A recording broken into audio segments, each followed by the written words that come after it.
Queremos hablar en estos días de lo que a veces tampoco somos conscientes, que son de los aspectos espirituales de una iglesia. Somos conscientes de muchas cosas que se ven. Es más fácil pensar en las cosas que se pueden ver, tocar, y esas son las cosas que más nos preocupamos. Suelo yo siempre decir, me imagino que más o menos todos ustedes son como yo, que todos en este momento, sin tener que meter la mano en el bolsillo, más o menos, o en la cartera, más o menos cada uno de nosotros sabe cuánto dinero tiene en el bolsillo o en la cartera. Más o menos. Le errás por poco. Que somos bastante conscientes de eso casi todo el tiempo. Cuánto hay en casa, cuánto me queda, cuánto me falta.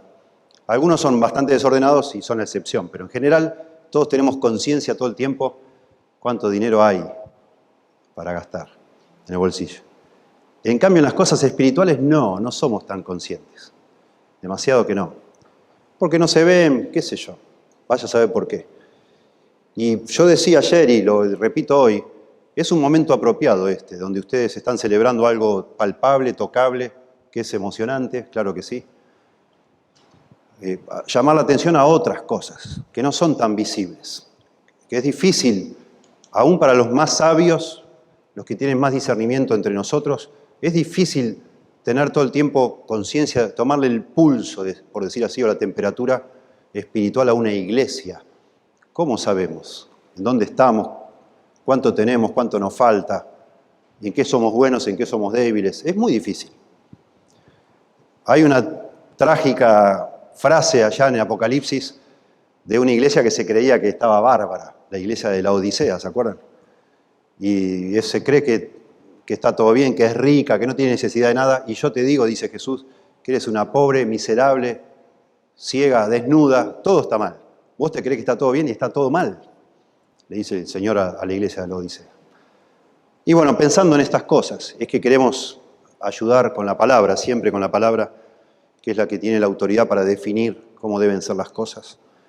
Queremos pensar en esta iglesia anticipando un futuro precioso para ustedes, que es lo que todos queremos. Que este sea un faro, no solo acá en Fernando de la Mora, en toda Asunción, y si es posible todo Paraguay, hasta en Sudamérica, donde hay verdad, donde acá está la verdad del Evangelio. Hay precisión doctrinal y también fervor espiritual. Y eso es lo que todos queremos, claro que sí. Y hay detalles que siempre necesitamos recordar para que eso sea así. Y uno de ellos, ayer hablamos de uno de esos aspectos, ¿sí? Lo que tiene que ver la esencia de la iglesia y cómo nuestra conducta afecta ese mensaje que debe la iglesia proclamar, sostener como una columna y baluarte de la verdad. Yo quisiera hoy que juntos pensemos en la importancia que es en una iglesia que se preserve, que se cuide la sana doctrina. Y es lo que vemos justamente en las cartas de Pablo, antes de morir, las 3 cartas finales de su vida. Es la gran preocupación de él, la sana doctrina. Pero especialmente Pablo dirige estas 3 cartas a los líderes de la iglesia. Por eso se llaman cartas pastorales, porque ellos son los responsables de asegurarse que la sana doctrina se transmita pura, sin mancha, sana, de la generación pasada a la generación futura, a la siguiente generación. Y eso es fundamental en cualquier iglesia. ¿Sí? Qué trágico sería, acá hay muchos jóvenes, lo cual me parece precioso. Me bendice verles las caras, ustedes muchachos, chicas, mucho. En una situación, porque es una reunión excepcional esta, ¿verdad? Hermoso que estén acá. ¿Qué sería trágico que algún día ustedes ya grandes estén juntándose a tomar tereré, mate y recordar, ¿te acordás? Cuando IBG era una buena iglesia. ¿Te acordás? Qué lindo que era estar ahí. Qué hermoso era escuchar la enseñanza, los sermones. Y ahora, qué triste. Y si alguno de los que están acá tiene, por decir así, la responsabilidad más grande de que eso nunca suceda, son los líderes de esta iglesia, son los ancianos y el pastor Alcides. Y si bien lo que voy a decir hoy se aplica, pero como decimos en Argentina, como anillo al dedo a cada uno de ellos, a los líderes principales de esta iglesia que Dios ha dado hasta ahora, es muy importante que todos en la iglesia comprendan con mucha claridad cuál es el rol principal de los líderes de una iglesia. Porque cuando eso no sucede, los mismos hermanos y hermanas, sin darse cuenta, con buena intención pero con ignorancia, presionan y presionan y presionan para que el líder haga lo que en realidad no tiene que hacer. Hay un montón de literatura escrita para pastores, justamente de las expectativas que tiene la gente de lo que debería ser un pastor. Y no tiene nada que ver con lo que la Biblia dice que debe ser un pastor. Y de nuevo, nosotros sin darnos cuenta, con comentarios, sutilmente, a veces agresivamente, pastor, era hora que se acordara de las ovejitas perdidas, ¿no? Era hora que viniera a mi casa. Era hora esto, era hora lo otro, pastor, usted no se ha olvidado de los pobres. ¿Qué le pasa a usted? ¿Está siempre ahí estudiando? ¿Qué onda? Y así, eso suave, desde ahí hasta... Y al final, los pastores son humanos, claro que sí, y algún día dice, bueno, de pronto tienen razón. De pronto yo estoy un poco exagerado con esto de la doctrina, de la verdad, la verdad, la verdad. De pronto lo que la gente necesita es que yo sea más cariñoso, que los abrace más, que los acompañe más. Después de todo yo estoy tiempo completo, ¿no? Entonces, yo me río pensando, porque yo he estado tiempo completo y era chofer, era la ambulancia de la iglesia. Estaba disponible para todo, ¿no? Y en mi pueblo se dice que es un pueblo de campo, bastante, es una ciudad, pero en el medio del campo. Cuando una persona es muy buena persona, dicen que es gauchito. Y la gente de la iglesia decía que yo era muy gauchito. Claro, porque estaba disponible para todo. Hasta he ayudado a personas a abrir los cimientos para su casa, le he arreglado cosas, en fin. Digo, ¿vas a pintar tu casa? Yo voy, te ayudo, te doy una mano, claro. Yo te lo podo. Qué vergüenza, me da vergüenza decirlo. No lo digo con orgullo. Y claro, y hay personas, porque hace 31 años que estoy en ese lugar, que todavía recuerdan aquellos tiempos como si fueran los buenos viejos tiempos, ¿no? Me dicen, pastor, ¿cómo cambiaste vos? Antes eras humilde. Qué tremendo. Bueno, puede ser. A lo mejor ahora no, pero eso no lo puedo discutir. Yo nunca podría saberlo, pero yo entiendo lo que dicen. Antes se cantaban los cumpleaños acá, pastor. ¿Qué pasó con los cumpleaños? Bueno, por eso una introducción improvisada acá para tratar de establecer por qué es importante hablar de esto. Es muy importante que cada uno de nosotros tenga un concepto bíblico de qué es lo que debe hacer el pastor de tu iglesia. Y vos ayudar a que nadie interfiera con eso. Proponete en tu corazón, yo no quiero llevarle problemas al pastor y yo voy a pararme para atajarle otros problemas para que ya lo dejen en paz y que el hombre haga lo que debe hacer. Y no presionar y presionar, insistir, como una gotera continua, y al final el pastor, pobrecito, va a ceder, porque eso es una persona que tampoco me odia ni nos detesta. Él realmente, porque tiene un corazón que Dios le dio pastor, por supuesto que quiere complacer y proteger y cuidar y amar y demostrar ese amor de todas las formas posibles. Pero eso va a dañar la iglesia. Si eso se hace en detrimento de la precisión bíblica, de la excelencia en la enseñanza, del contenido de lo que se da. Si el pastor, porque estuvo toda la semana atajando penales y complaciendo a todos los pedidos, recién el sábado a la noche se sienta a ver qué va a predicar mañana y saca algo ahí de la galera, busca en internet a ver algún sermoncito y lo saca y lo refrita y te lo entrega el domingo. Cuando querés abordar, eso daña una iglesia. Eso daña. Y Pablo lo sabía. Y por eso cuando le escribe a Timoteo, ya considerándolo como la persona escogida para continuar con su legado, lo que más le importa a Pablo es convencerle a Timoteo de que sea un hombre de la palabra, que sepa cuidar este depósito, dice Pablo, que es lo que se te ha enseñado, lo que has recibido. Tenés que protegerlo para pasarlo así como está puro, sin agregados, sin contaminación, a la siguiente generación, para que esto llegue, como el Señor quiere, hasta el fin del mundo, hasta el fin de los tiempos, cuando Él venga a buscar a su iglesia. Abran conmigo, por favor, 1 Timoteo, capítulo 4. 1 Timoteo, capítulo 4.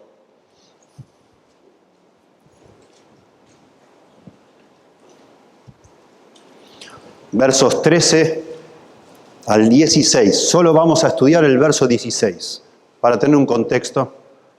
1 Timoteo 4, del 13 al 16.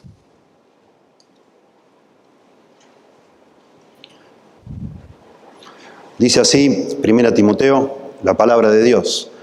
Entre tanto que voy, ocúpate en la lectura, la exhortación y la enseñanza. Acuérdense que les dijo, lo vimos ayer, que pensaba pronto ir a verlo. Y de nuevo acá dice, entre tanto que voy, ocúpate en la lectura, la exhortación y la enseñanza.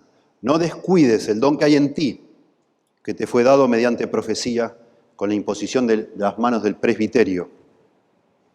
Ocúpate en estas cosas, la lectura, la exhortación y la enseñanza. Noten de nuevo estas cosas. Permanece en ellas para que tu aprovechamiento sea manifiesto a todos. Y esto es lo que vamos a considerar hoy. Ten cuidado de ti mismo y de la doctrina. Persiste en ello, pues haciendo esto te salvarás a ti mismo y a los que te oyeren. Voy a tomar el versículo 16, lo vamos a analizar y al hacerlo vamos a ir escaneando las epístolas pastorales.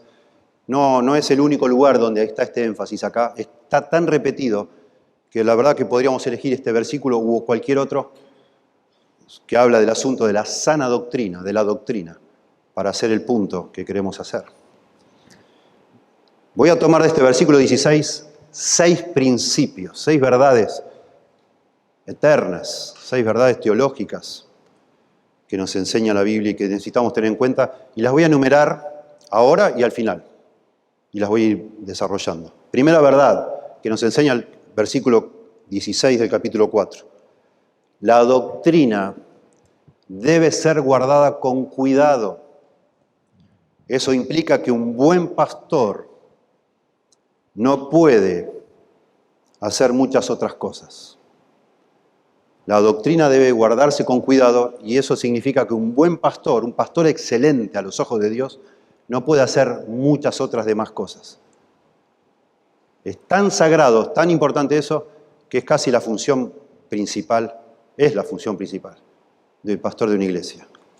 Guardar la sana doctrina. Segundo principio, la doctrina, como lo define acá, es el contenido de la enseñanza. Es lo que es, ya lo vamos a desarrollar. Eso implica que un buen pastor debe ser un estudioso de lo que enseña la Biblia. No hay salida, no hay alternativa. Si un pastor no es estudioso, no es buen pastor. No hay manera de conocer lo que enseña la Biblia si no es estudiando. No, Dios no nos muestra, no nos habla desde una nube, en el sueño. Tenemos que estudiar para hablar con precisión. Eso lleva tiempo. Tercera verdad teológica aquí, tercer principio. La doctrina es una sola. Lo vamos a ver. La doctrina es una sola. No hay varias doctrinas. Hay una doctrina. Eso implica que un buen pastor debe ser humilde. Y lo voy a desarrollar. Tremendo la importancia que un pastor sea humilde. A nadie le importa lo inteligente que es un pastor, lo genial, lo brillante, las cosas que se le ocurren. Lo que importa es que sea fiel a la doctrina de la palabra. Y toda tu capacidad te la tenés que guardar y no ventilar ni mostrar, porque tu trabajo es pasar lo que otro ha diseñado, lo que otro ha inventado, lo que otro te ha dado y te ha revelado. No necesitamos tu revelación. Nadie le interesa eso. Por eso un buen pastor debe ser humilde, porque se le encarga cuidar algo. Es un cuidador de algo, nada más, que se llama doctrina. Lo cuida, no más que eso. Cuarto principio que vemos en el versículo 16. La doctrina puede contaminarse en cualquier momento. Siempre está a punto de contaminarse la doctrina. La doctrina puede contaminarse en cualquier momento. Esto implica que un buen pastor debe ser persistente. Persistente. No es que, bueno, voy 4 años a un seminario y me ocupo de aprender. Después el resto de mi vida voy transmitiendo todo lo que aprendí. Y le voy agregando a otras anécdotas, otras historias, cosas que me pasaron, cosas que leí por ahí. No puedes hacer eso. Tenés que seguir estudiando hasta el día que te mueras o que renuncies, porque ya estás cansado de hacer eso. En quinto lugar, la doctrina está relacionada con la conciencia.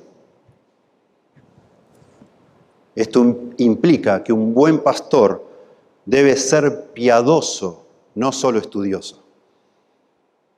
Y lo vamos a ver, aquí lo enseña. Y finalmente, la doctrina conduce a la salvación o a la perdición.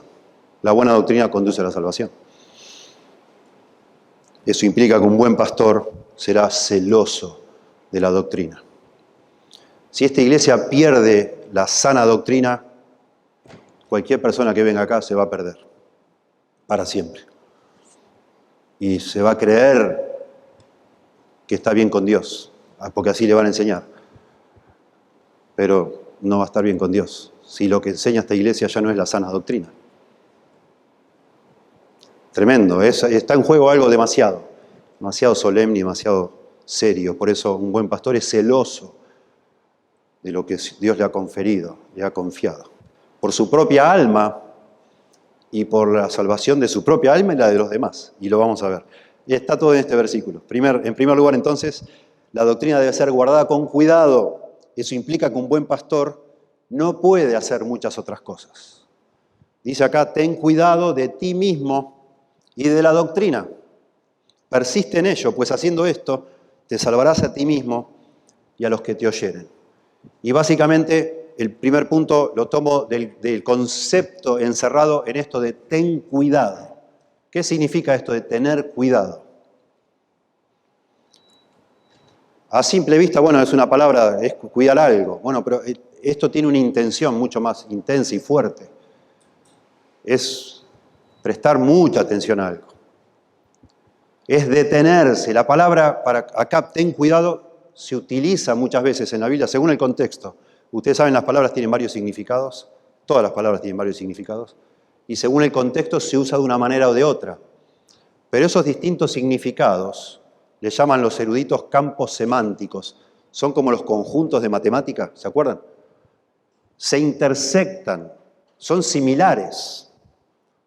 Aunque tengan diferentes sentidos, en algún punto se tocan esos sentidos. Bueno, esta palabra, ten cuidado, a veces significa detenerse, quedarse. Por ejemplo, dice que Pablo se quedó por algún tiempo en Asia. Eso se quedó, es la misma palabra. Se detuvo.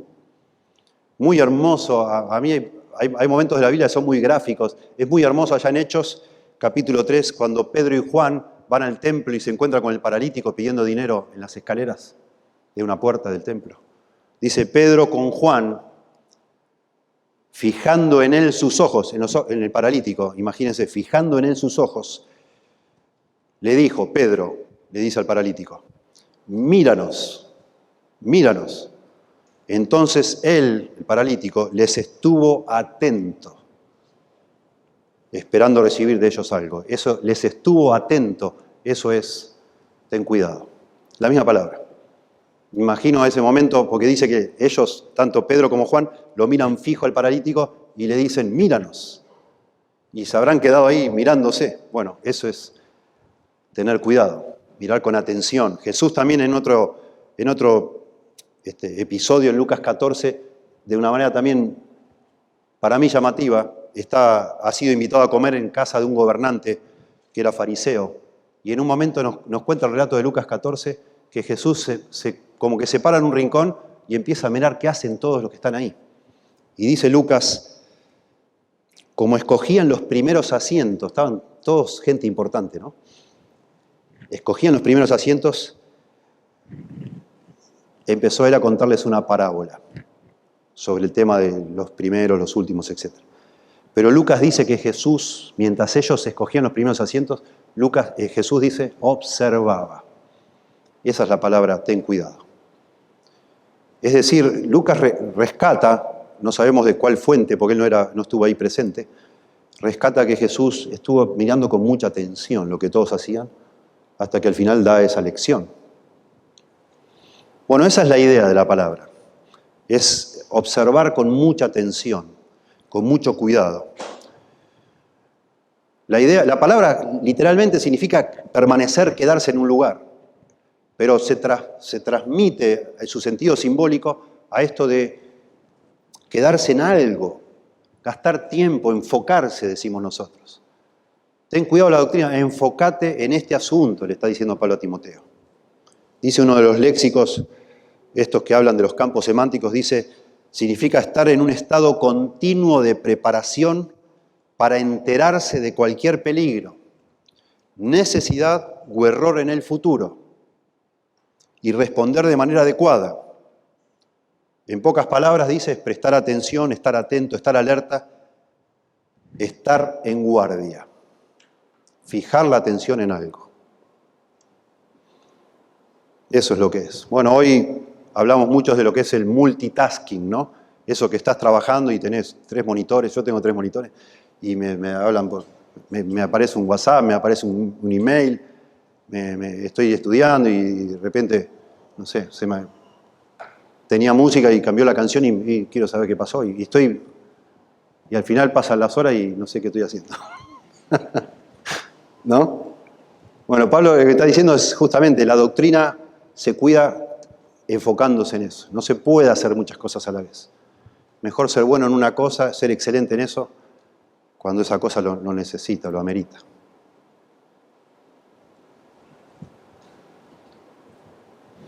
Jesús dice en la Gran Comisión, enseñándoles a que guarden todas las cosas que yo os he mandado. Y la actividad principal de un pastor es enseñar. Enseñar.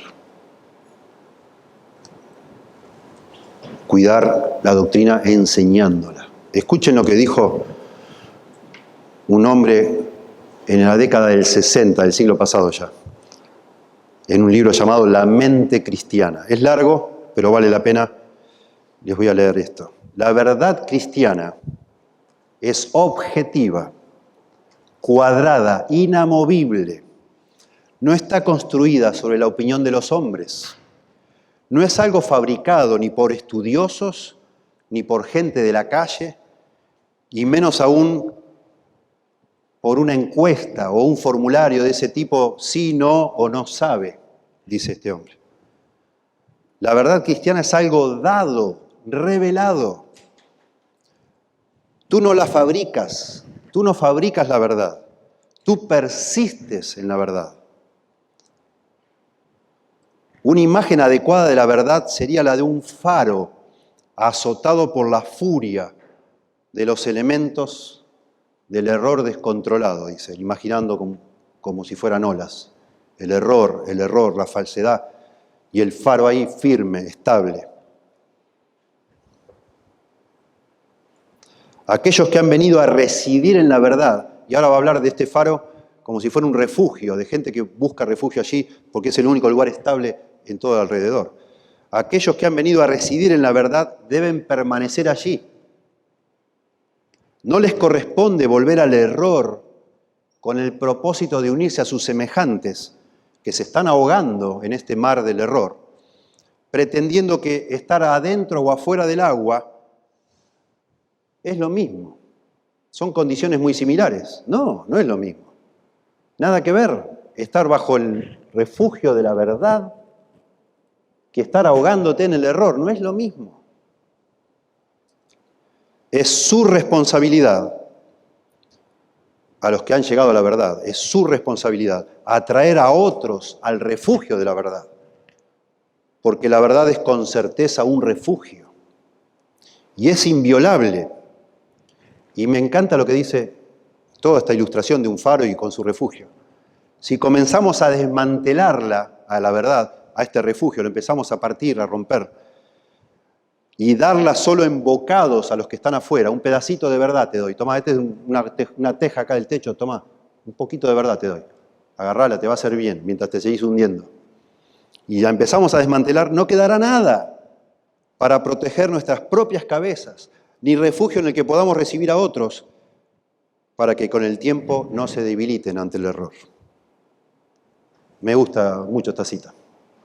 Es lo que es gráficamente lo que han hecho muchas iglesias. Queriendo estar bajo el techo, pero también ahí metido en el error, supuestamente porque de esa manera uno puede alcanzar a la gente. Y al final te quedás sin el pan y sin la torta. Ya no tenés verdad y te aprecia todo el barrio dice, este Alcides es un gauchito, es macanudo. Pedile a él, te va a dar, sí, seguro te da. Pero no, salvación no te va a dar, porque ya no la tiene. Ya ni sabe cómo es eso.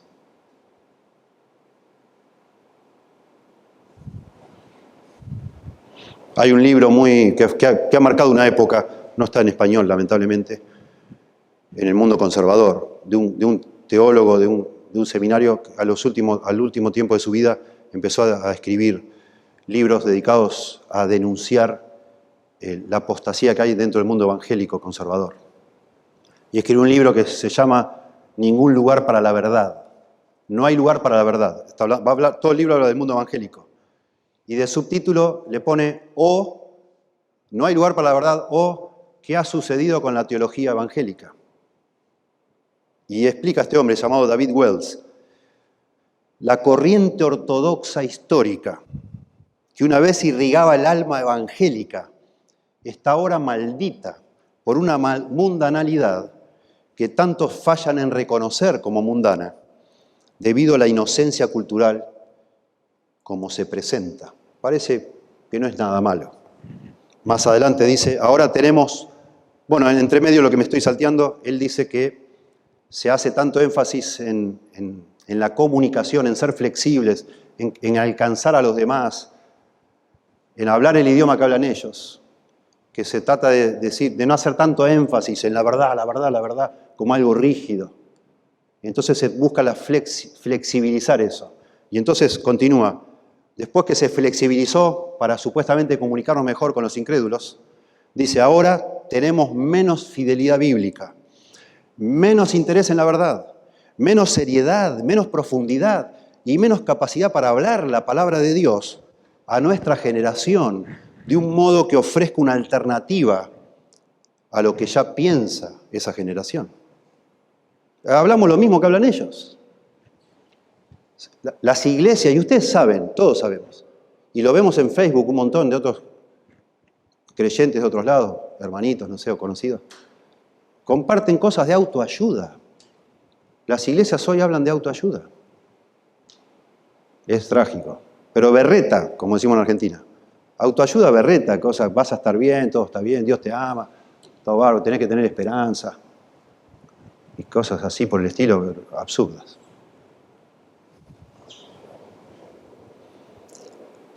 La antigua ortodoxia, sigue David Wells, era conducida por una pasión por la verdad. Y esa es la razón por la que podía expresarse solamente en términos teológicos. El evangelicalismo, y ese es el término técnico para hablar de todo el mundo evangélico, el evangelicalismo como un movimiento más reciente no es conducido por la misma pasión por la verdad. Y a ello se debe que a menudo esté vacío de interés teológico. Yo he pertenecido a ese lado del evangelicalismo donde se decía, bueno, ya no tenemos que estudiar tanto, lo importante es hacer misiones y evangelismo.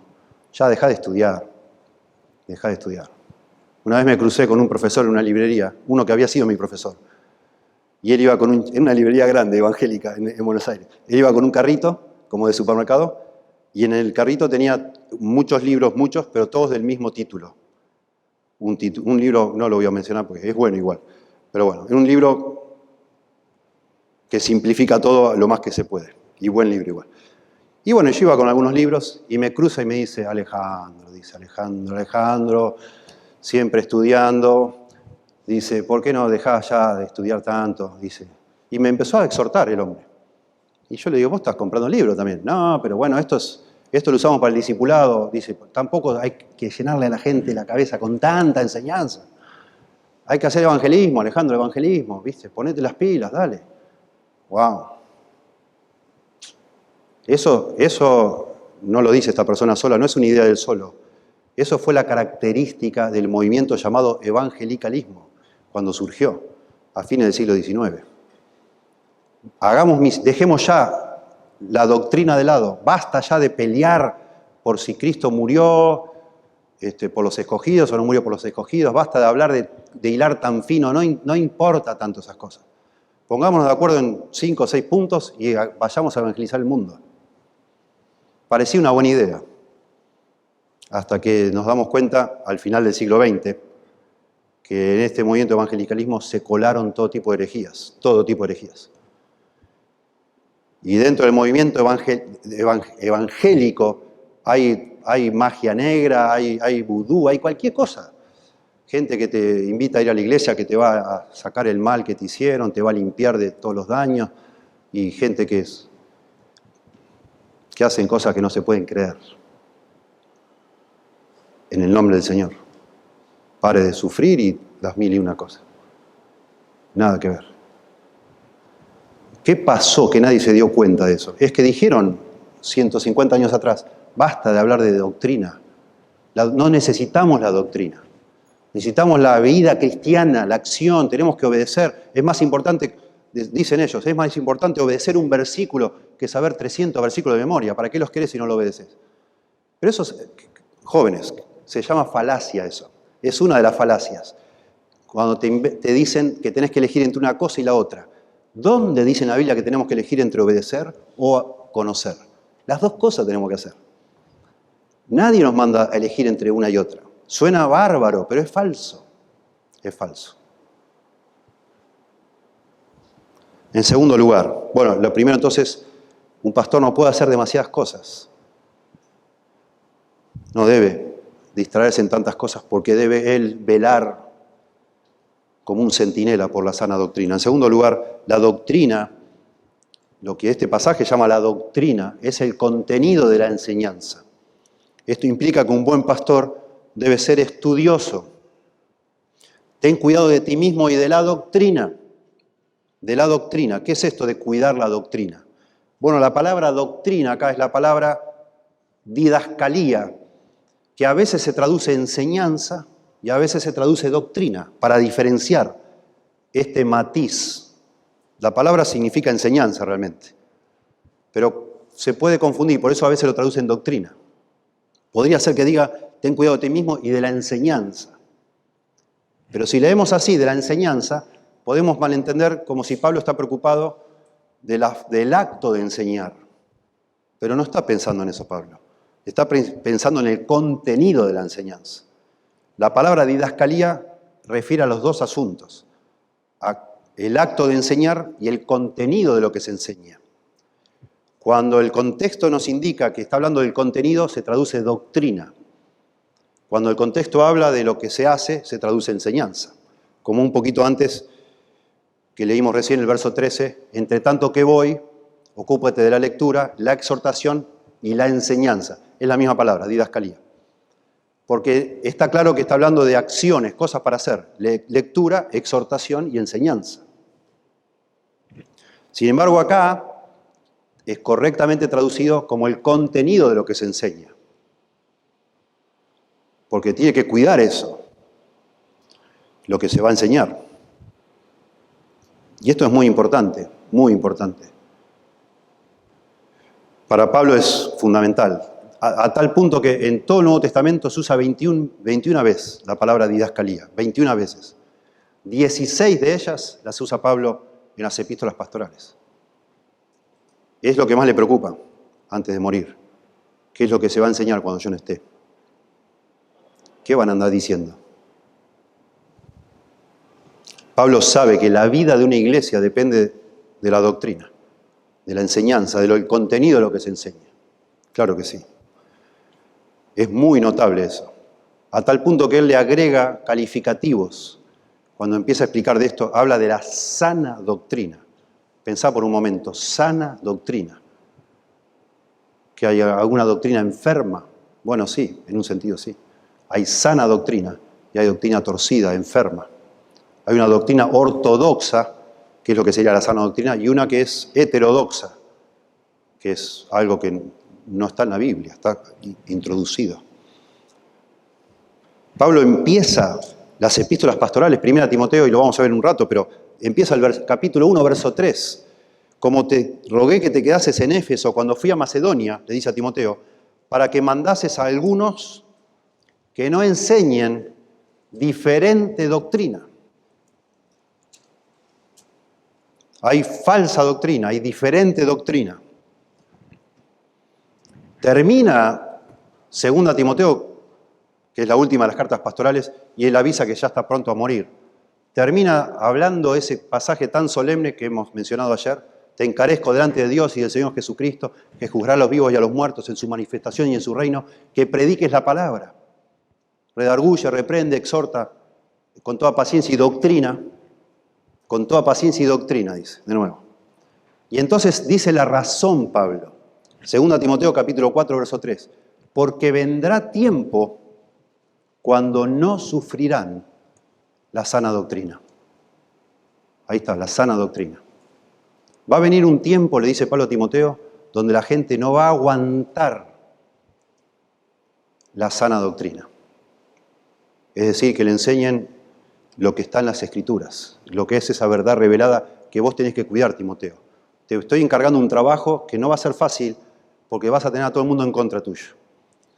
La mayoría de la gente no lo va a soportar, no lo va a sufrir, sino que teniendo comezón de oír, dice, se amontonarán maestros conforme a sus propias concupiscencias y apartarán el oído de la verdad y se volverán a las fábulas.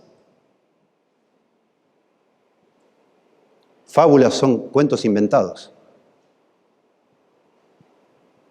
Fábulas de viejas, dice otra parte. Porque son las historias que inventaban y que hemos inventado nosotros. Yo hoy lo hago con mis nietos. Que dice, Tata, venía a orar, me dice, cuando viene a dormir a casa. Y voy ahí, y estoy ahí, le voy a orar y me dice, contame una historia. Ay, me mató.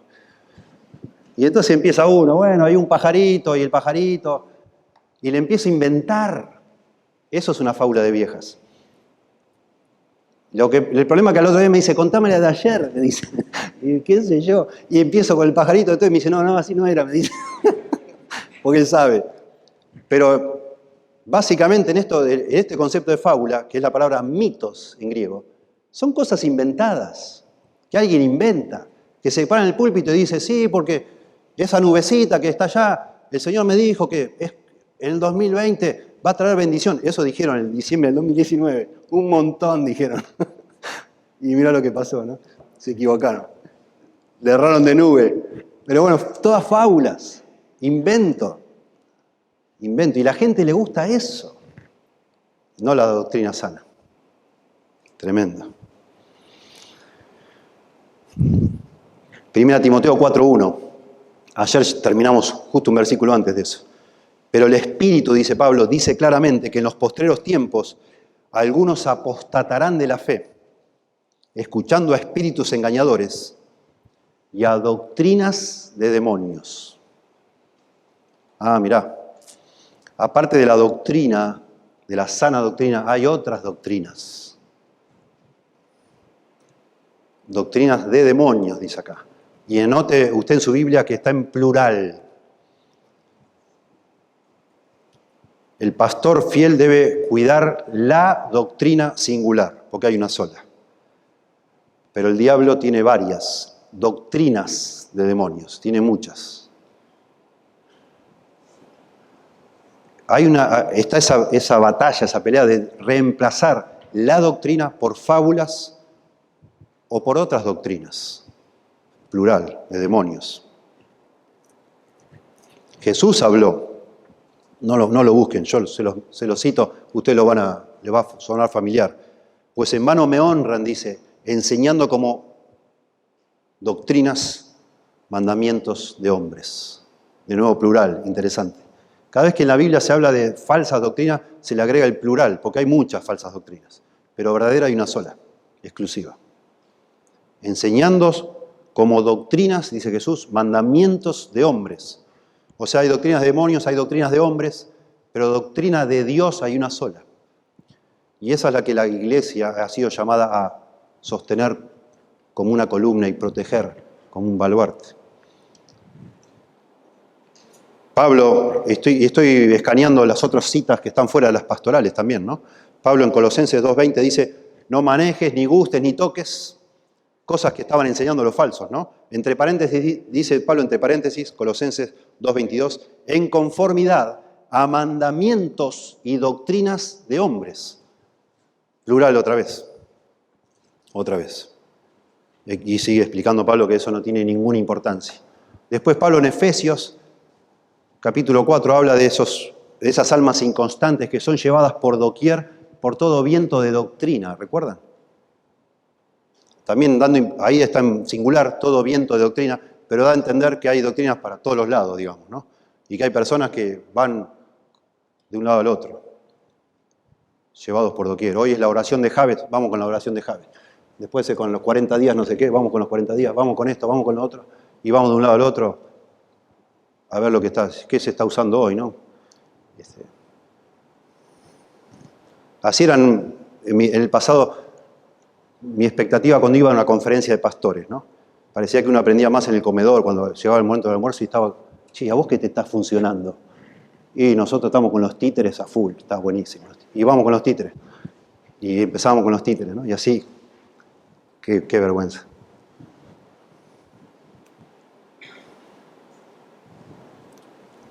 Yo me tengo confianza para hablar acá, ya la siento, porque conozco a ustedes, pero yo sé que ustedes también. que el Señor nos perdonó y nos ha concedido una nueva oportunidad, por su gracia. Y este es el testimonio aquí. Pero ahora tenemos que cuidar para que no vuelva a suceder eso. Es fácil, es muy fácil que enseguida nos vayamos, ¿sí? Muy lindo, perdonen, ¿no? Yo me gusta sorprenderme con cosas que parecen obvias, pero no lo son. Y me gusta escarbar acá. Noten los detalles de cómo sigue calificando y mostrando el apóstol Pablo. Por ejemplo, 1 Timoteo 1:10, yo les leo, 1:10 y 11.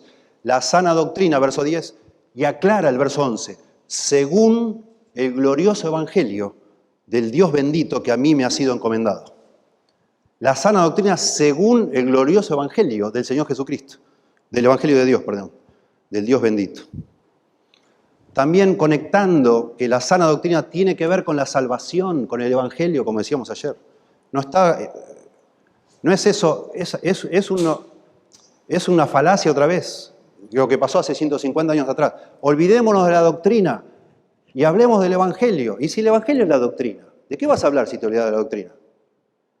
Y es lo que pasa hoy. Y discúlpeme si agrego mucha información, pero si usted tuviera la posibilidad, como gracias a Dios tengo yo por estar conectado con una iglesia que tiene más de 100 misioneros, si usted tuviera la posibilidad de saber lo que se hace hoy en África, en el nombre de las misiones, no lo puede creer. Está lleno de misioneros en África que su misión es dar vacunas, hacer pozos para que la gente tenga agua potable, ayudarles a tener excusados higiénicos. Me acuerdo uno que estuvo en una iglesia presentando su proyecto antes que lo presente yo el mío, antes de venir acá, mostrando fotos y todo de los criaderos de pollos que él iba a fundar para que la gente no tuviera hambre en África. Eso es la obra misionera. 99% de lo que se hace en la obra misionera es obras sociales, humanas, de misericordia, no predicar el evangelio. Y comen pollo y se vacunan y todo y se van al infierno. Porque dijeron, basta, olvidémonos de la doctrina, vamos a hacer acción, acción. ¿Y qué le vas a hablar a la gente? Tito 1:9, retenedor de la palabra fiel, requisito del anciano. Entre otras cosas, retenedor de la palabra fiel, tal como ha sido enseñada, para que también pueda exhortar con sana enseñanza, didascalía, sana doctrina. Eso es lo que debe hacer un anciano. Debe ser capaz de retener otra vez, de proteger, retener, no cambiar, no agregar, no modificar la palabra fiel tal como ha sido enseñada, como ha sido recibida, para que pueda exhortar con sana doctrina. Tito 2:1, pero tú habla lo que está de acuerdo con la sana doctrina. ¿Ven? Sana doctrina otra vez. Es mucho el énfasis. No es que estamos buscando un pasaje escondido en algún lado para arrancarlo y tirar de los pelos, digamos, como decimos, y hacer todo un énfasis desmedido. Lo hace la Biblia ese énfasis. Eso lo hace la Biblia.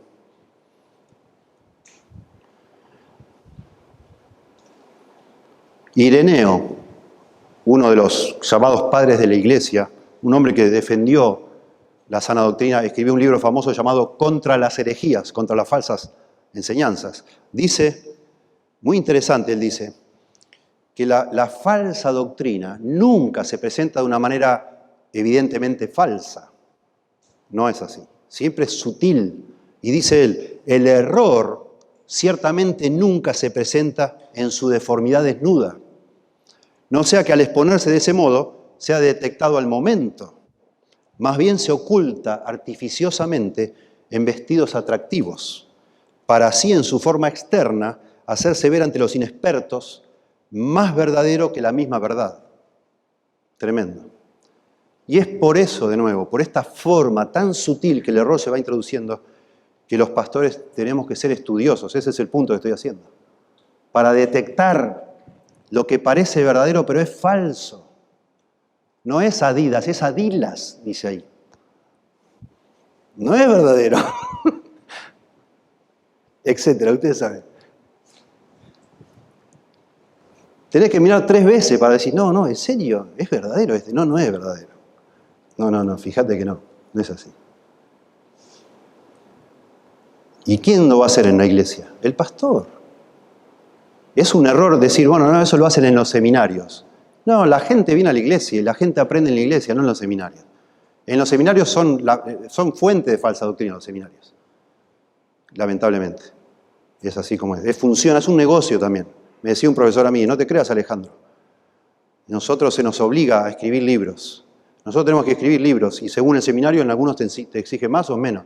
Y a veces los libros, las editoriales no quieren publicar cosas, ya está, ya tenemos ese tema. Tiene que ser algo nuevo, te dicen las editoriales. ¿Cómo algo nuevo? Y sí, necesitamos algo nuevo, porque eso se vende.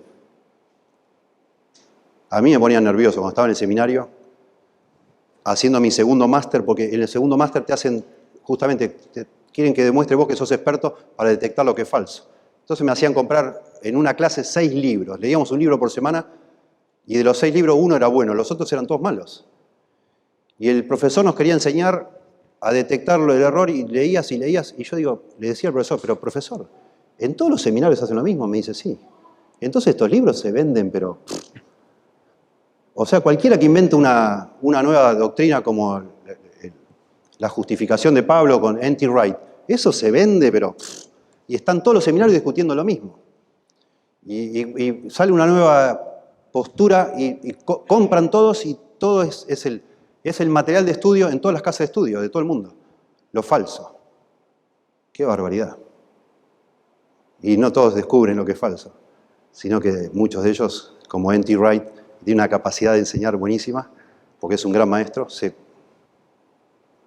vende y se cree que es así, que la justificación por la fe es un invento del apóstol Pablo, pero no era el evangelio de Jesús. ¿En serio? Falsa doctrina. Falsa doctrina. Ya todos ustedes escucharon que en el FBI les enseñan a los detectives a detectar billetes falsos, no estudiando todos los billetes falsos habidos y por haber, sino conociendo bien los billetes verdaderos. Cuanto más conoce un detective el verdadero billete genuino, está capacitado para detectar cuáles son falsos. De manera que un pastor sabio, que tiene la responsabilidad de proteger la verdad, enseñando y ser un estudioso, lo que tiene que hacer es estudiar la verdad. No todos estos libros que van saliendo. Si podés tener alguna noción, bueno, mejor. Pero conocé bien la verdad, conocé bien las Escrituras, la palabra de Dios, la Biblia, y vas a estar capacitado para decir, no, eso no es así. Eso está mal. Eso es obvio que no. Que no. Bueno, en tercer lugar, la doctrina es una sola, y eso implica que un buen pastor debe ser humilde, como decíamos hoy. Me gusta lo que dice MacArthur, no sé si es inventado por él o lo sacó de otro lado, pero dice, nosotros los predicadores, los pastores, somos los mozos, no los chefs. No somos los cocineros, somos los mozos. Yo presento, te sirvo, acá estoy haciendo eso, lo que estoy tratando de hacer acá. Te estoy sirviendo lo que dice otro, lo que hizo otro, lo que elaboró otro. Yo estoy tratando de transmitir lo que el Señor enseña. Y eso requiere humildad. Requiere humildad porque mis ideas no importan acá, mis opiniones no van. Yo me tengo que sujetar a lo que la Biblia dice. Y todos estos que escriben libros en las universidades tendrían que darse cuenta que acá no se trata de enseñar algo nuevo. Eso no es. Se trata de ayudar a entender lo que ya está escrito y siempre fue lo único que esté estable y firme, que es la verdad de Dios. Y eso requiere humildad.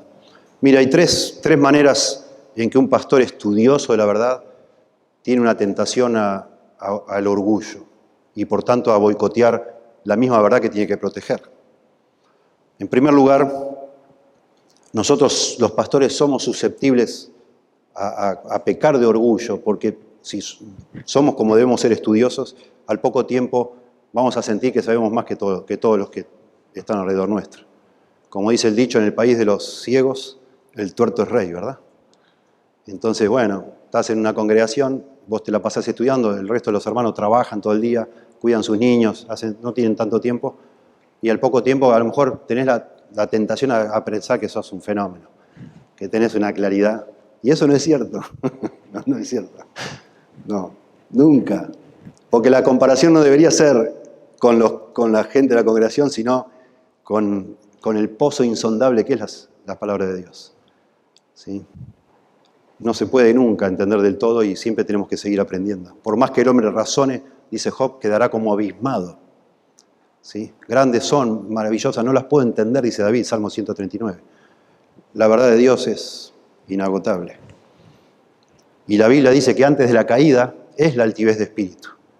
Y la Biblia dice que muchos han caído, muchos pastores, muchos hombres líderes en la iglesia por orgullo. Porque lo primero que hace uno cuando tiene orgullo es soltarse de Dios y creerse uno que no sé qué es y no es. Muchas de las palabras que usa la Biblia, tanto en el Antiguo como en el Nuevo Testamento, para hablar del orgullo, tienen que ver con alguien que no ve bien, que está cegado. Y eso es lo que hace el orgullo, te ciega.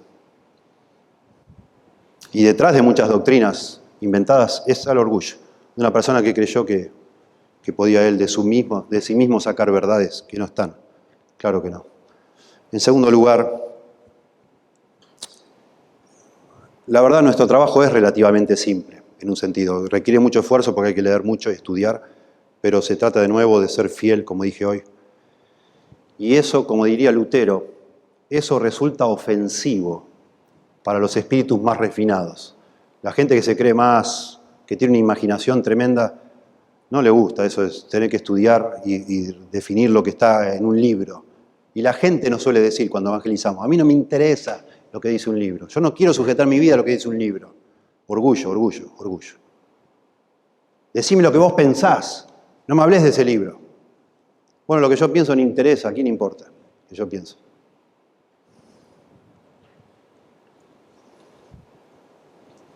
Y Pablo va definiendo a estos orgullosos que van agregando falsa doctrina, que enseñan diferente doctrina. Si alguno enseña otra cosa, y va hablando justamente de ese afán humano por inventar cosas nuevas. Bueno, no, somos los mozos, no los chefs. Y así debe ser. Y es lindo, claro que es lindo cuando uno baja de un púlpito y alguien te dice gracias por el sermón, qué lindo, me re bendijo. La verdad es que, bueno, amén, qué lindo, pero yo no inventé nada. La palabra de Dios es preciosa y el Señor te tocó el corazón y nada más. Gracias a Dios por eso. Retenedor de la palabra fiel, eso es lo que debemos ser, tal como ha sido enseñada, eso es todo.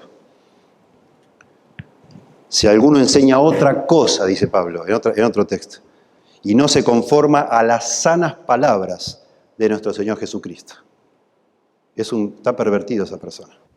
Conformarse a lo que dijo el Señor, nada más. Y en tercer lugar, en relación con esto de la sana doctrina, hay una tentación al orgullo, a perder esa humildad, porque hay una presión, como Pablo dice, vendrá tiempo cuando no sufrirán la sana doctrina. Es decir, un pastor fiel tiene que saber que no te van a querer las personas, si sos fiel. Porque la gente no le gusta eso. Apartarán de la verdad el oído y se volverán a las fábulas. Y entonces, y algunos de ustedes que hacen lo que estoy haciendo yo ahora me van a entender muy bien porque saben lo que significa. Entonces, cuando uno está estudiando y está armando un sermón, y yo decía, esto les va a encantar esto. Y yo escribía, decía, cuando les diga esto se van a morir de la risa. Así estaba yo preparando mi sermón. Esto va a estar buenísimo. Y me los imaginaba, no es el criterio, estás loco.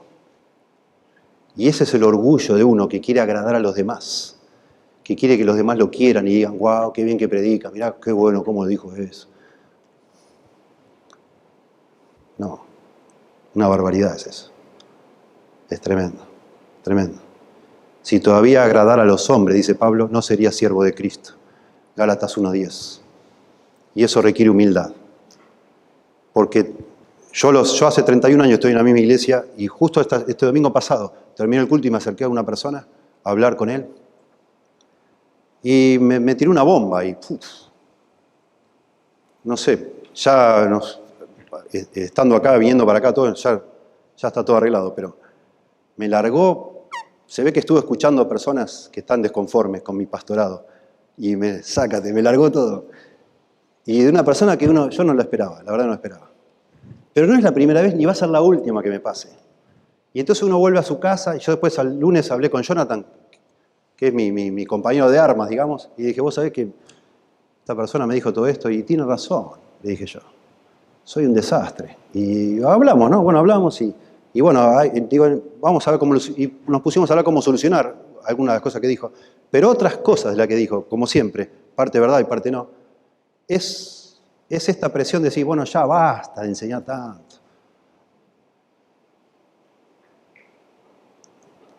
No sé qué van a hacer con estas grabaciones, pero me llegó a decir, ¿por qué no renunciás y te dedicás solo a idear?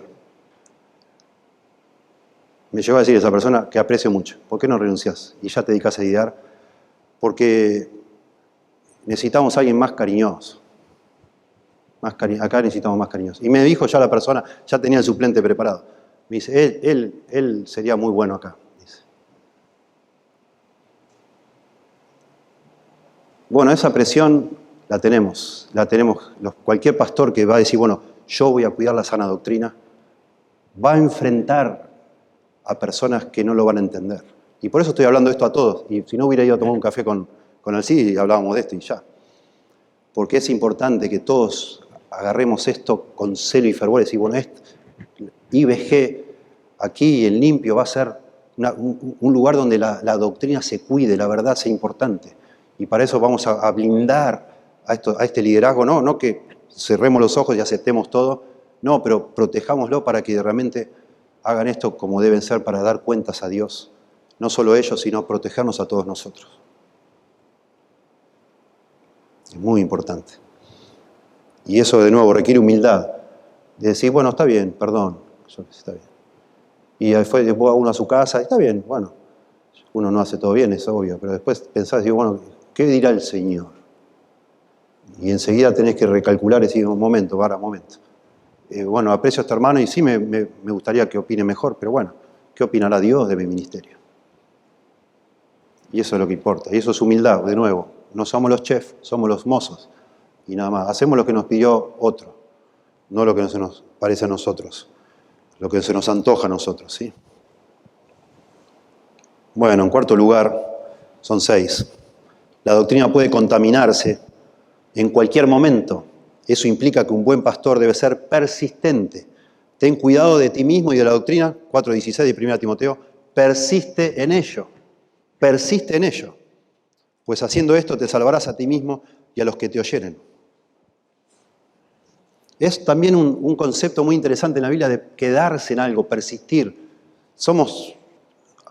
yo lo veo en mí, con mi mente curiosa y todo, y a veces decís, bueno, ya, vamos a hacer otra cosa, y me gustaría otra cosa, y queremos otra vez lo mismo, siempre lo mismo. Persiste en ello. Y sí, eso se llama ser fiel. No buscar cosas nuevas. Leí hace tiempo una historia muy linda en un libro que dice que el pastor debe ser un teólogo. Dice el que escribe el libro, dice que él estaba en los seminarios, cuando llega el tiempo de la graduación, que se van a graduar, son tantos alumnos que tienen que ensayarse la graduación, se ensaya. Entonces te sacan de la clase o ya al final casi, ya están todos terminando, ya algunos rindiendo algún examen que le quedó pendiente o algo, pero ya hay muchos que no tienen nada que hacer. Y anticipando, no sé, la fiesta que se va a realizar con todos los familiares, con la orquesta, imagínense, con la toga, ¿no? Bueno, vamos todos a un lugar y nos dicen, bueno, a ver, fórmense acá, vos primero, vos segundo, a ver cuál es tu nombre, tu apellido, anda allá, etc. Y vas caminando, simulando que te van a dar el diploma, todo con la música, etc. ¿Cómo va a ser todo? Y estaba este autor del libro, dice, estaba ahí, bueno, y es aburrido, la verdad que es aburrido. Estás un rato ahí sentado, parado, y estaba con un libro de teología, este hombre, y todo el tiempo, mientras estaban ensayando, estaba leyendo. Entonces un compañero no aguantó más y dice, che, ¿qué pasó? ¿Te llevaste alguna materia? ¿Tenés que rendir más? Me dice, no, ya terminé con todo. ¿Y qué haces leyendo de teología vos? ¿Estás loco? Dice, no, yo voy a leer teología hasta el día que me muera. ¿Qué? ¿Vos ya no vas a leer más teología? Ya está, dice, ya terminamos. No terminamos. Tenés que persistir en eso. Nunca llegás a conocer todo. Necesitamos perseverar. Por eso dice Pablo que prediques la palabra, que instes a tiempo y fuera de tiempo. Redarguya, reprende, exhorta con toda paciencia y doctrina. Y dale, otra vez, dale. Persistí en ello, dice la Biblia, persistí. Hebreos 13:9, no os dejéis llevar de doctrinas, ahí es otra palabra que es la palabra didaché, diversas y extrañas, porque buena cosa es afirmar el corazón con la gracia, no con viandas, que nunca aprovechan a los que se han ocupado de ellas. Carne sólida, doctrina, enseñanza, basta ya de tanto cuentito, de tantas historias. ¿Qué me importa, pastor, lo que te pasó en las vacaciones, que casi te caes, que el auto se te pinchó? No me interesa. Yo leía muchos libros de personas que son muy buenas escritoras y un día me di cuenta que yo ni sabía cómo se llamaban los hijos de MacArthur, ni idea tenía, los hijos, los nietos, y sí conocía todo, los hijos, los nietos, de un montón de otros autores, conocía todo, de dónde había ido de vacaciones, todo. Digo, ¿qué pasó? Y qué lindo, me gustaba leer esos libros, la verdad, muy bien escritos. Pero no carne sólida, viandas, como dice acá. No con vianda, con cosita ahí, caramelito, ya, dejá de entretenerme. ¿Qué nos pasa que queremos que nos entretengan tanto? Por favor, enseñame, quédate en la enseñanza. Y eso es lo que es. No tenemos tiempo, lo voy a saltear esto, pero yo les animo a mirar en 2 Timoteo, capítulo 3. Antes de que Pablo empieza 2 Timoteo 4:1, Pablo le está diciendo a Timoteo que predique. Pero todo el capítulo 3 le está preparando para esa conclusión, diciendo lo que va a pasar. Comienza diciendo, tienes que saber, 2 Timoteo 3:1, también debes saber que en los postreros días vendrán tiempos peligrosos, porque habrá hombres, y empieza a contar los defectos morales de esos hombres. Pero lo que a mí me llama la atención de esta lista es que estos hombres, aparte de ser inmorales, que son falsos maestros, los caracteriza que siempre están, todas las expresiones que se usan acá, es alguien que está todo el tiempo inquieto buscando cosas nuevas. Todo el tiempo. Rápidamente, noten. Verso 6, después que habla de todos los defectos morales. Porque de estos son los que se meten en las casas y llevan cautivas a las mujercillas, noten, se meten en las casas. 7, estos siempre están aprendiendo. Está mal en nuestra Biblia como si las mujercillas fueran las que están aprendiendo, no son las mujercillas las que están aprendiendo. sino estos falsos maestros. Vean en otra versión, pero estos siempre están aprendiendo, estos falsos maestros, y nunca pueden llegar al conocimiento de la verdad. Siempre están inquietos, buscando cosas nuevas, novedades. ¿Sí? Verso 8, resisten a la verdad, hombres corruptos de entendimiento, réprobos en cuanto a la fe, mas no irán más adelante, noten, de nuevo, no irán más adelante, no avanzarán. Verso 10, pero tú, Timoteo, contraste, has seguido mi doctrina, dice Pablo. Verso 13, mas los malos hombres y los engañadores irán de mal en peor, otra vez, progresión, movimiento, engañando y siendo engañados. Pero tú, persiste, el mismo concepto, persiste en ello, persiste. Quédate quieto, Timoteo. Mientras estos no pueden estar quietos, siempre buscando algo nuevo, a ver qué está ahora, qué se usa ahora, qué está de moda, qué es lo que funciona, y siempre yendo de un lado al otro sin nunca aprendiendo nada, siempre estudiando y nunca sabiendo del todo nada. Vos persistís, Timoteo. ¿En qué? En lo que has aprendido y te persuadiste. Y notablemente dice que lo que ha aprendido lo ha aprendido desde la niñez. Timoteo era descendiente de judíos y los judíos aprendían a los 5 años, empezaban a estudiar la ley. Y Pablo está diciendo, mientras estos quieren aprender cosas nuevas, vos persistí en lo que has aprendido desde la niñez. Es lo mismo, no hay nada nuevo, es eso, seguí con las escrituras. Ah, pero pará, eso yo ya pasé el kindergarten, ahora quisiera otro más. Eso es. No hay cosas nuevas. Hay que persistir en la verdad. Hay que persistir. La doctrina puede contaminarse en cualquier momento. Esto implica que un buen pastor debe ser persistente en la verdad, en lo de siempre. No en cosas nuevas.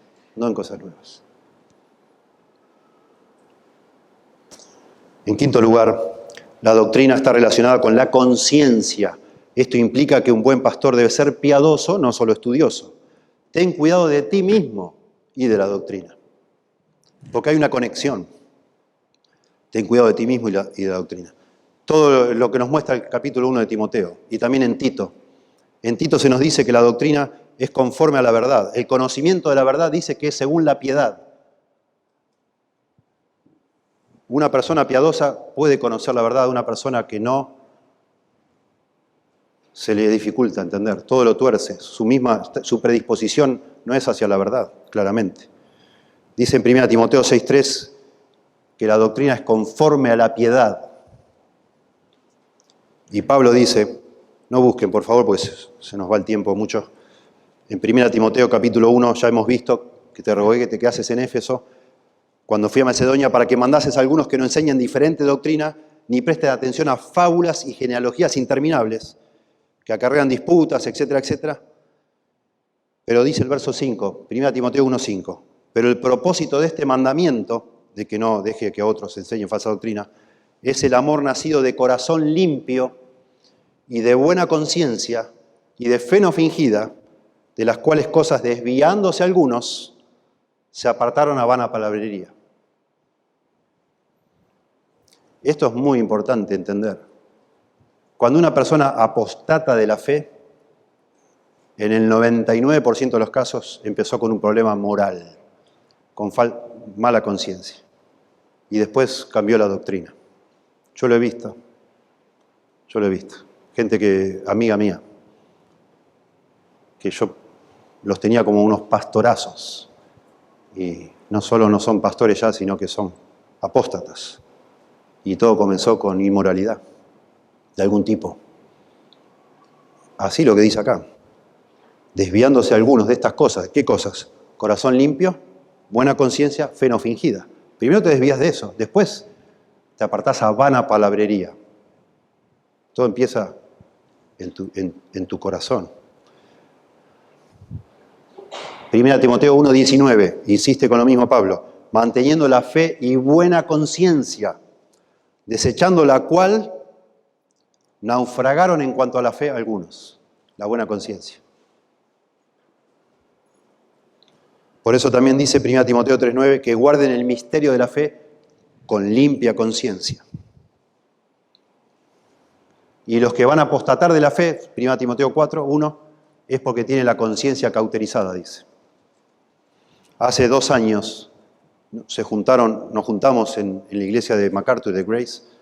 Se cumplían los 50 años del ministerio de MacArthur en la iglesia y se les ocurrió, cada 4 años todos los misioneros de la iglesia se juntan en algún lado y se les ocurrieron a los líderes de Grace, que era una buena ocasión juntar a todos los misioneros en la iglesia de Grace, no en otra parte del mundo, y hacer una conferencia que se llamó Legacy, legado, para honrar a MacArthur, pero también para cumplir con esto de, digamos, tocar base. Durante 2 semanas fue estudios todos los días, y muchos de ellos con MacArthur, muy lindos, muy buenos.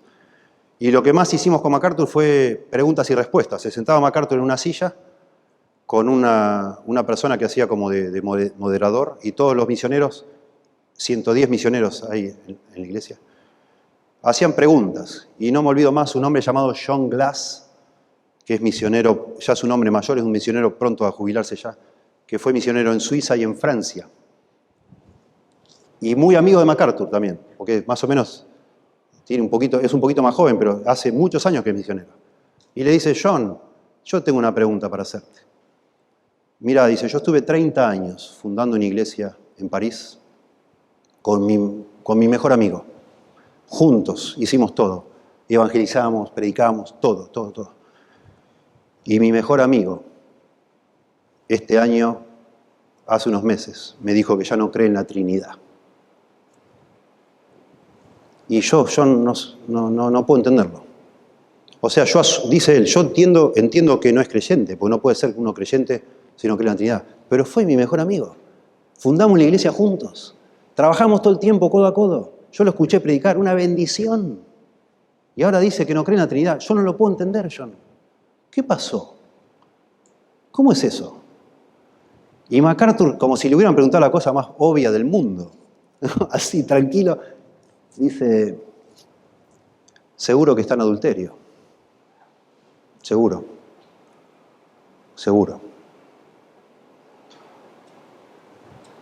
Y nos quedamos, yo me quedé duro. Y después, pero lo dijo así sencillo primero. Pecado sexual, dijo, algo así, pecado sexual. Obvio.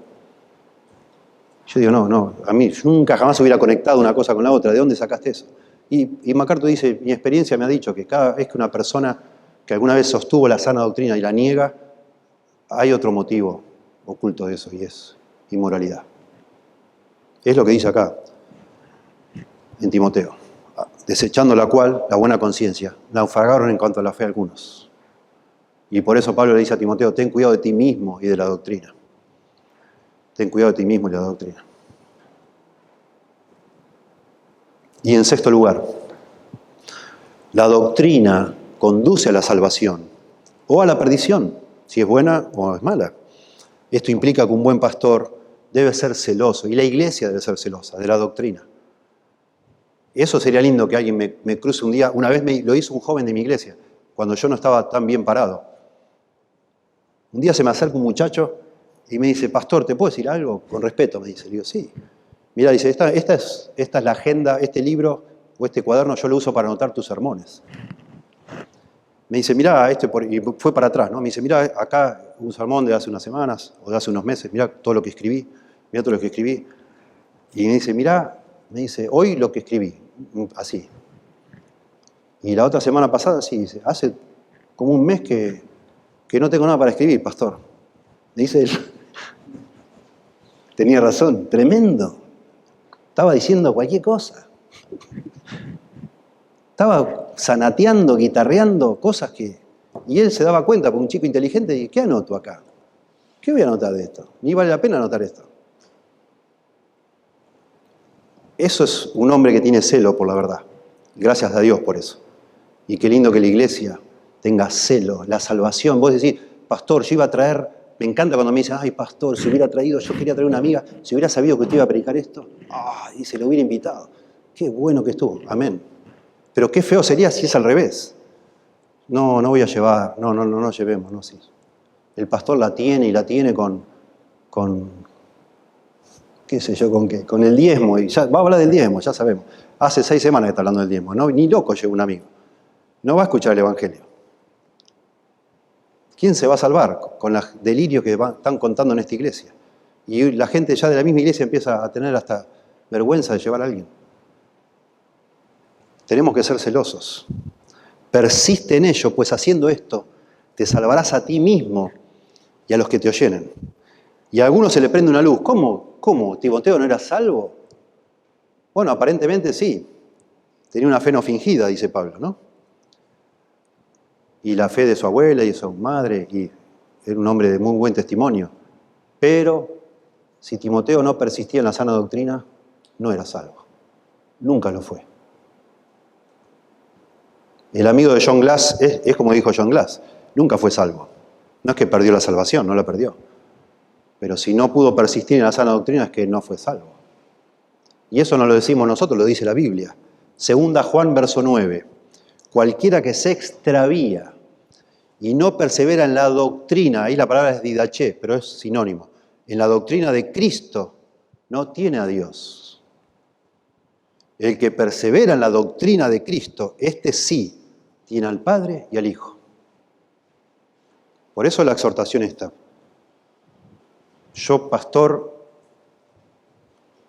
yo creo que tengo el Espíritu Santo en mi corazón, creo que soy salvo. El Espíritu da testimonio a mi espíritu que soy hijo de Dios.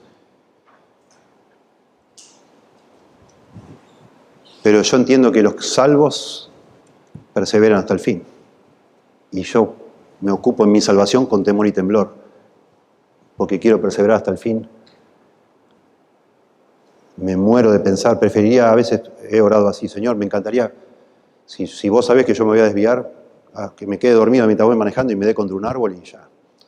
Y llévame al cielo. No quiero jamás, me muero de pensar que algún día yo me desvíe y alguna de las personas que estuvieron bajo mi ministerio tengan tropiezo por eso, tremendo.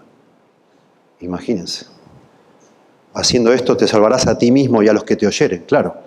Si yo guardo la sana doctrina, los que me oyen la verdad y se van a salvar. Bueno, terminemos.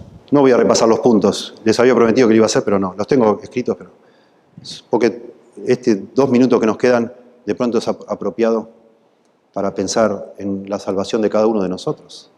¿Por qué no? Si Pablo le dice a Timoteo, haciendo esto te salvarás a ti mismo, y la salvación no es por obras, es por fe, pero es posible que la fe que vos creés que es fe salvadora no lo sea. Porque la Biblia habla de distintos tipos de fe, habla de mucha fe, de poca fe, y habla de la capacidad de engañarnos a nosotros mismos. Hay una fe que es intelectual, pero que no salva. Los demonios creen y tiemblan, dice la Biblia. Y esa es la razón por la que Pablo mismo dice, yo mismo golpeo mi cuerpo y lo pongo en servidumbre, no sea que yo, habiendo sido heraldo, yo mismo venga a ser eliminado, dice Pablo. Comprendiendo que Dios nos regala la fe, es un regalo de Dios la fe. Y Dios nos salva por medio de la fe, pero Dios, esa fe salvadora, Dios, de alguna manera, que es el instrumento para la salvación, Dios nos concede que podamos perseverar en esa fe. Pero hay personas que no tienen esa fe y creen que la tienen. Por eso Jesús dijo, en aquel día muchos me dirán, Señor, Señor, Señor, Señor, en tu nombre hicimos esto, echamos fuera demonios, hicimos tantos milagros. Y yo os diré, apartados de mí, nunca os conocí. Apartados de mí, hacedores de maldad. Y es posible. Claro que es posible. Yo fui asistente de pastores que hoy niegan la fe. Yo tuve asistentes míos, siendo yo pastor, que hoy están negando la fe. Y obviamente si yo hubiera pensado que no eran creyentes, ni loco los tenía como asistentes. Pero parecía, y decían las cosas correctas, sabían lo mismo, decían las cosas como había que decirlas. Yo nunca sospeché nada. No todo el que me dice Señor, Señor entra en el reino de los cielos, ¿verdad? Y eso nos debe dar temor y por supuesto necesitamos delante de Dios estar seguros de que somos salvos, que hemos abrazado la salvación del Señor, que hemos realmente creído la sana doctrina y nos hemos rendido al Señor, a su señorío, a su autoridad para que Él sea nuestro Salvador No que conseguimos un boleto para ir al cielo y seguimos haciendo la vida que se nos antoja, sino que realmente hemos venido humillados, quebrantados, arrepentidos de nuestros pecados, a pedir al Señor que nos salve, porque si no, estaríamos perdidos. Y hemos reconocido eso. Te damos gracias, Señor, por tu palabra. Pedimos que la uses en cada uno de nosotros. El deseo central de todo lo que hemos dicho es que esta iglesia que tú has levantado sea fiel hasta el fin, Señor. Sea un faro, un refugio para almas perdidas hasta el fin, hasta que tú vengas a buscarnos. Y por eso rogamos, Dios, que concedas esa convicción fuerte, firme en el liderazgo de esta iglesia de qué es lo que se debe hacer y hacerlo contra toda oposición humana. Y que también concedas esas convicciones a los miembros de la iglesia para que como un cuerpo bien concertado y unido por todas las coyunturas que se ayudan mutuamente, todos crezcan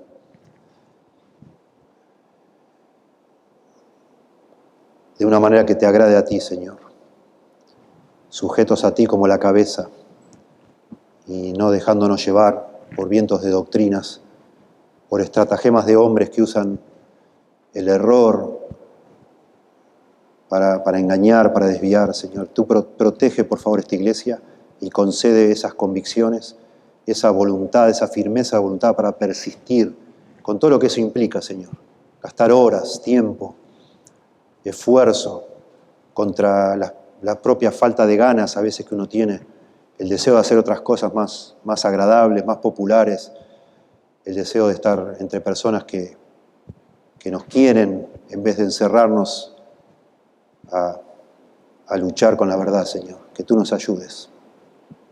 Que ayudes al Cides, al pastor, que ayudes a Ricardo, que ayudes a Edward, a Marcelo, a Daniel, a todos los que pasan aquí, yo no lo sé, Señor, todos los nombres, en los distintos ministerios que hay con los jóvenes, con los adolescentes, con los niños, a cada uno que tiene la responsabilidad de enseñar, que tú le ayudes a tener ese celo, Dios, a preservar la doctrina, a no inventar lo que no se sabe, a ser humildes y estudiar, y si no se sabe, buscar respuestas y aprender y preguntar, pero ser celosos de la verdad, Señor, porque no es acerca de nosotros, sino es acerca de ti, de tu reino, de tu iglesia, y de los que se pierden sin conocer la verdad.